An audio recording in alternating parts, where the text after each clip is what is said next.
Bom dia, tudo bem com vocês?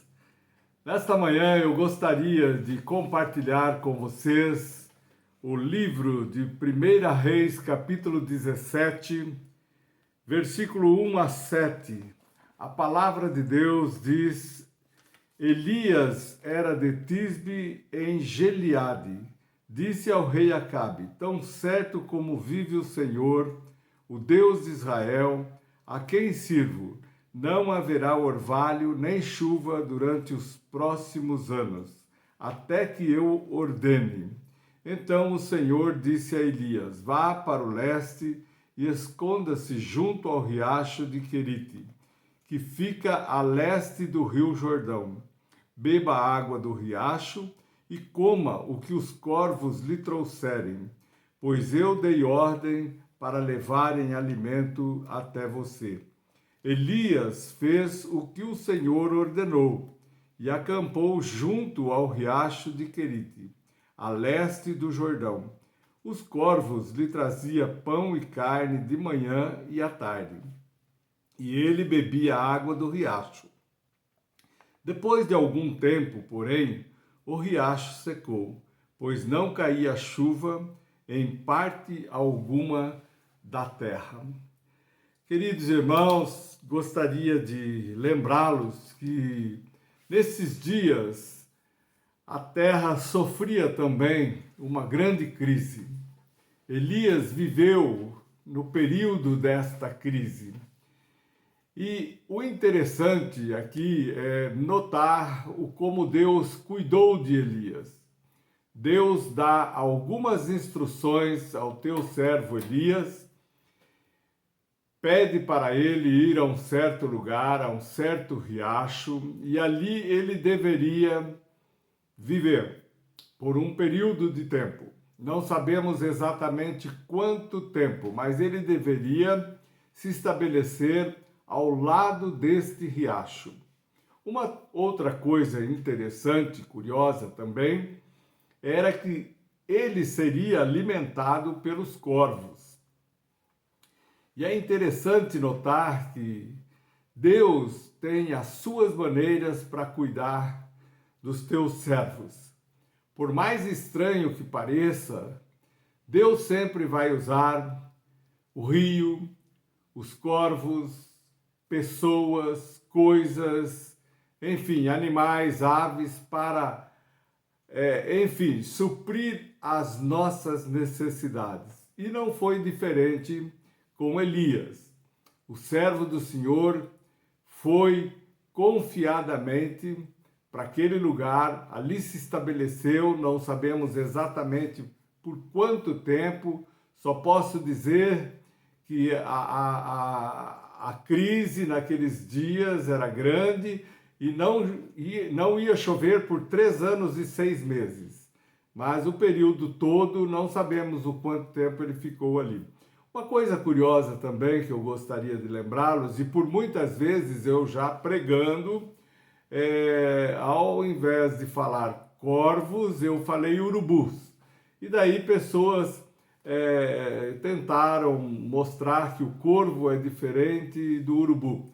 Na realidade, o urubu e o corvo são da mesma família e se alimentam com os mesmos alimentos, isto é, da carniça. Portanto, tanto o corvo como o urubu come carniça. E é interessante que aqui nesta ocasião Deus usa para alimentar o seu servo Elias o corvo, que é um alimento, que é uma ave suja, se alimenta de carniça.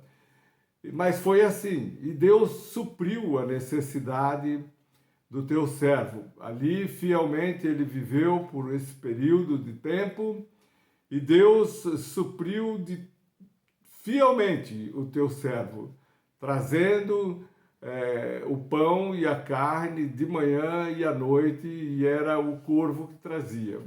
E a água ele bebia do riacho. É muito interessante notar que Deus cuidou de Elias e ele vai cuidar de você. E lembre-se que Deus em qualquer situação, ele está pronto para usar aquilo que for necessário.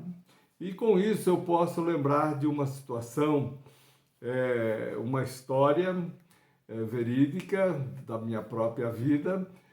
Quando eu estudava em Springfield, Missouri, nós decidimos fazer uma viagem exatamente quando a Sônia estava nos últimos dias para ter o Jonathan.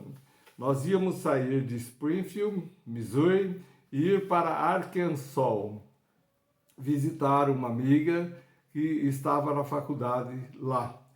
E assim fizemos, a viagem toda era de 3 horas, nós passamos o dia com ela, e no retorno, no meio do caminho, depois de viajar 1h30, o nosso carro teve problema. O carburador ferveu, a água ferveu. E eu tentei, a meu modo, colocar mais água, procurei água ali, alguém me ajudou e coloquei essa água, mas o motor ferveu novamente. E ali ficamos com o capô levantado por muito tempo e ninguém parava o carro para nos socorrer. Depois de um bom tempo, um carro parou ao nosso lado, mas eu rapidamente percebi que o rapaz e a moça estavam bêbados. Mas mesmo assim ele veio, perguntou o que estava acontecendo, eu expliquei. E ele rapidamente disse, colocar água não vai resolver, o melhor seria rebocar e levar até a cidade, algum lugar onde vocês pudessem ter segurança, porque a Sônia estava grávida de 9 meses. E assim ele fez. Bêbado, rebocou o nosso carro e levou até a próxima cidade, num posto de gasolina, e ali eu pude ligar para um amigo que veio e rebocou o nosso carro e levou-nos de volta para Springfield. Muito bem, o que eu quero lembrar vocês nesta manhã. Deus pode usar pessoas, aves, animais, enfim, aquilo que for um recurso naquele momento para abençoar a sua vida. É verdade, nós estamos vivendo uma crise muito grande, talvez a maior crise depois da Segunda Guerra Mundial. É realmente um momento assustador. Muitas pessoas estão com medo, muitas pessoas estão inseguras, muitas pessoas estão preocupadas com o futuro. Tudo isso é verdade, tudo isso atinge a cada um de nós. Mas nesta manhã eu gostaria de encorajá-los a confiar em Deus. E Deus certamente estará nos abençoando dentro daquilo que nós precisarmos. Dentro daquilo que você necessitar, eu tenho certeza que Deus poderá mandar um corvo na sua vida, um bêbado na sua vida, para suprir a sua necessidade, para te socorrer. Pois é assim que Deus age. Deus é maravilhoso e Deus está pronto para agir quando se fizer necessário. Portanto, minhas palavras hoje é esta: confie no Senhor. A crise vai passar e Deus vai nos abençoar. Vamos orar. Feche seus olhos, curve sua cabeça. Querido Pai e bondoso Deus, nós oramos no nome de Jesus, suplicando, Pai querido, a Tua bênção sobre cada pessoa de nossa igreja, sobre cada família de nossa igreja. Pedimos, ó Deus, que o Senhor esteja socorrendo o nosso povo, que o Senhor esteja enviando as Suas bênçãos sobre nós. Eu peço, ó Pai, pelo nosso país, eu peço pelo nosso estado, eu peço pela nossa cidade, eu peço a Deus pelos médicos, pelas enfermeiras, por todos aqueles que trabalham na área de saúde. Eu peço, ó Pai, por todos aqueles que, mesmo diante de tais circunstâncias, estão trabalhando.